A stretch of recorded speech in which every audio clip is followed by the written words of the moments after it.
मी हा किस्सा ऐकलाय की रुपालीमध्ये काहीतरी घडलेलं आणि असं अनेक लोक आहेत जे पुण्याचे नाही आहेत किंवा बाकी ठिकाणी राहत आहेत आणि त्यांना कधी कळलेलं नाही की एक्झॅक्टली हे रुपाली काय प्रकरण आहे, का कसं काय इकडे इतक्या कलाकृती घडत असतात आणि कसे काय सगळे कलाकार नेहमी रुपालीला असतात.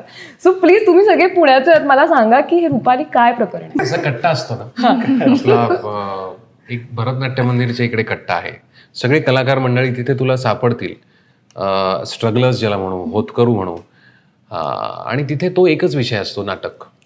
तसं रुपालीमध्ये सगळे विषय असतात. रुपालीमध्ये विल फाइंड बिझनेसमॅन, म्हणजे very very very accomplished people of different walks of life. आणि ते तिथे येऊन त्यांचा एक ठरलेला वेळ असेल, 1 तास, अर्धा तास, वॉट एव्हर, ते एकच कॉफी 4 लोकांमध्ये घेतील आणि अशा पद्धतीने they only discuss about what ever is going on. तशा ह्याच्यामध्ये हे सगळे आम्ही मित्र तिथे बसायचो. मी कमी जायचो, पण सुहास आणि आमचे जे म्युझिक डिरेक्शन केलं आहे भूषण माटे यांचा एक तो ग्रुपच होता. त्याच्यामध्ये पल्लवी पण आली कधीतरी, आणि अशी वेगवेगळी लोकं यायची. आणि त्याच्यामध्ये त्या डिस्कशन्समध्ये तिकडे खूप म्हणजे रुपालीची speciality is it's coffee. Okay, so ती मीडियम स्ट्रॉंगच सगळ्यांना आम्हाला आवडायची.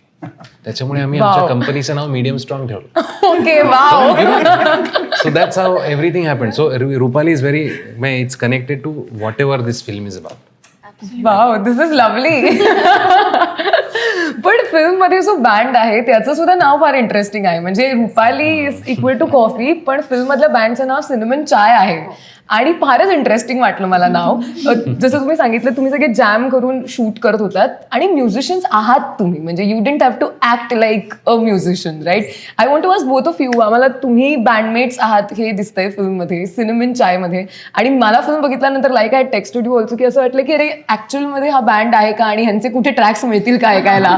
तुम्ही किती एन्जॉय केली ती प्रोसेस ॲज बँडमेट्स ऑन स्क्रीन आणि musicians of screen? On screen हा माझा पहिलाच एक्सपिरियन्स होता. म्हणजे फोटो काढणे ह्याच्या पलीकडे कॅमेराला कधी फेस केलेलं नव्हतं. म्हणजे as a musician, Wien probably both of us started off as being in a rock bands, तेव्हा सोशल मीडिया, डिजिटल कॅमेरा किंवा मोबाईल फोन हे काहीच नव्हतं आमच्याकडे. आमच्या बँडचे काही रेकॉर्डिंग्स नाही आहेत, काही फोटो नाही आहेत. We are happy about it की आम्ही तिथे काय करायचो हे कोणालाच माहीत नाही. पण जेव्हा मी सुहासला पहिल्यांदा भेटलो, आमचं फोनवर बोलणं आलं, तो म्हटलं ये मला भेटायला. म्हटलं अरे मी असं कधी केलेलं नाही. ओके, कॉलेजमध्ये असताना थिएटर केलं आहे थोडंफार, पण कॅमेराचा एक्सपिरियन्स हा वेगळा आहे. म्हणजे तुम्ही ऑटोमॅटिकली थोडेसे कॉन्शियस असता की अरे हे केलं तर कसं वाटेल, ते केलं तर कसं वाटेल. As musicians we had no issues at all, कारण आम्हाला माहिती होतं की आम्हाला काय करायचं आहे, कसं वाजवायचं आहे, काय करायचं आहे. पण ते करताना डायलॉग म्हणायचे, मग ती स्क्रिप्ट वाचायची आहे, मग ते पाठ करायचं आहे. ह्या प्रोसेसमध्ये बँड म्हणून कधीच केलेलं नव्हतं. पण सुहासला कधी असं अप्रोच झालं ना की अरे हे कसं करायचं आहे, अरे होईल, तू कर. तो इतका कॉन्फिडंट होता की नाही तुम्ही जे कराल तेच बरोबर आहे. त्याच्यामुळे आम्हालाच इतका त्याचा सगळ्या गोष्टींचा फायदा झाला की अरे नाही, तो म्हणतोय ना होणार आहे, मग होणार आहे ते आपोआप, आपण करूयात. किती छान. मग इतकं आम्हाला तो मग कॅमेरा फेस करायला, फिल्ममध्ये काम करायला, मग ते एक वेगळं बर्डन कधी राहिलंच नाही. त्यामुळे मग आता मी ह्याला खूप वर्ष ओळखतोय, राहुलला पण आता खूप वर्ष ओळखतोय, पण आम्ही बँड म्हणून आधी कधी एकत्र परफॉर्म केलं नव्हतं. आणि गाणी सुद्धा ह्याच्यातली ऐकल्यावरती पहिल्यांदा, कारण ती रेकॉर्डेड नव्हती तेव्हा, ती जॅम करायला फक्त भूषण आम्हाला सांगायचा की हे असं असं गाणं आहे, हे आता आपण जॅम थ्रू परफॉर्म करायचं आहे. पण ते तिथेच इतकं त्या म्युझिकशी कनेक्ट झालो होतो. आणि राहुल तिथे कीबोर्डवरती असल्यामुळे तो ते ड्राईव्ह करत होता, त्यामुळे आम्हाला त्याला फॉलो करायचं होतं. ती प्रोसेस खूपच स्मूथ होती. आणि सुहासने, मी म्हटलं तसं की ॲक्टिंग पार्टची सुहासने काळजी घेतली की तू कर, काही वाटलं तर मी तुला आहे सांगायला, तू कर बिंदास काय करायचं ते खूप त्यामुळे नॅचरल झालं. I think Suhasni ji, confidence, the confidence that he inspired in us was, I mean, it was just, unbelievable in the sense that एक तर I don't speak Marathi as a first language. फार उत्कृष्ट मराठी बोलतो मी.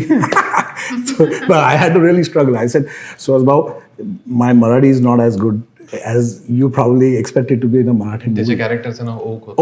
Okay. अरे बापरे, हो, right. And he said, Jack, to absolutely just be yourself, we'll figure it out. Don't worry. And I said, no, just a dialogue, no, just give me he said, to just be yourself, just have a good time, just enjoy, do the playing. And Jeka, I said, don't worry, we'll take care of it. So that was very inspiring in a way of sorts. So I was very, what do you call, to meet everybody. I mean, of course, I know Bhushan, but I had never honestly met Rahul. It was my first time, and I've heard of him. And so it was a little daunting in a way of sorts.